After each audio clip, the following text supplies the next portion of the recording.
ശബരിമല സ്വർണ്ണക്കൊള്ളയുമായി ബന്ധപ്പെട്ട് ഏറ്റവും നിർണായകമായ ഒരു കത്താണ് പ്രത്യേക അന്വേഷണ സംഘത്തിന് ലഭിച്ചത്. ഈ കത്ത് എഴുതിയിരിക്കുന്നത് 2019 തിരുവാഭരണം കമ്മീഷണറാണ്. അത് ദേവസ്വം ബോർഡ് പ്രസിഡന്റിന് ഉള്ള കത്തായിരുന്നു.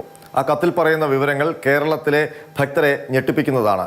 ശബരിമലയിൽ മാത്രമല്ല, കേരളത്തിലെ തിരുവിതാംകൂർ ദേവസ്വം ബോർഡിന്റെ കീഴിലുള്ള മിക്ക ക്ഷേത്രങ്ങളിലും കൊള്ള നടന്നേക്കാം, അതിന്റെ സാധ്യത ചൂണ്ടിക്കാട്ടുന്ന ഒരു കത്താണ് അന്ന് ദേവസ്വം ബോർഡ് പ്രസിഡന്റിന് അയച്ചത്. ആ കത്തിൽ പറയുന്നത് 2019 വരെയുള്ള 15 വർഷക്കാലം ദേവസ്വം ബോർഡിന്റെ കീഴിലുള്ള ഒരു ക്ഷേത്രത്തിലെയും അമൂല്യ വസ്തുക്കളുടെയും സ്വർണ്ണാഭരണങ്ങളുടെയും വെള്ളിയാഭരണങ്ങളുടെയും ഒരു കണക്കെടുപ്പും ഇല്ല എന്നുള്ളതാണ്.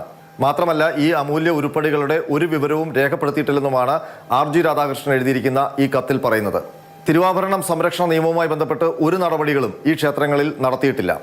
പാറശാല മുതൽ പെരുമനം വരെയുള്ള 263 സബ് ഗ്രൂപ്പുകൾക്ക് കീഴിലുള്ള ക്ഷേത്രങ്ങളിലാണ് ഈ ക്രമക്കേടുകൾ നടക്കുന്നത്. അതായത് ഏറ്റുമാനൂർ, വൈക്കം അടക്കം മഹാക്ഷേത്രങ്ങളിൽ. ഈ ക്ഷേത്രങ്ങളിൽ നൂറ്റാണ്ടുകൾ പഴക്കമുള്ള അമൂല്യ രത്നങ്ങളും സ്വർണ്ണാഭരണങ്ങളും സംബന്ധിച്ചുള്ള പട്ടികയില്ലെന്ന് ഈ കത്തിൽ പറയുന്നു. അതുപോലെ തന്നെ ഭക്തർ കാണിക്കയായി ഇടുന്ന സ്വർണം, വെള്ളി ഉരുപ്പടികളും അതും കണക്കിൽപ്പെടുത്തുന്നില്ല.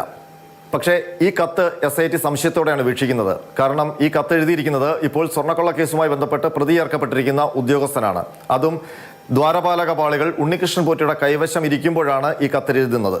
മാത്രമല്ല, 2019 ഓഗസ്റ്റ് 29-നാണ് RG രാധാകൃഷ്ണൻ സ്മാർട്ട് ക്രിയേഷൻസിൽ നേരിട്ടെത്തി ദ്വാരപാലക പാളികൾ പരിശോധിക്കുന്നത്. അതിനുശേഷം സ്വർണം പൂശിയ ആ പാളികൾ ഉണ്ണികൃഷ്ണൻ പോറ്റിയെ ഏൽപ്പിച്ച് മടങ്ങി വന്ന് രണ്ടാമത്തെ ദിവസമാണ് രാധാകൃഷ്ണൻ ഈ കത്തെഴുതിയിരിക്കുന്നത്.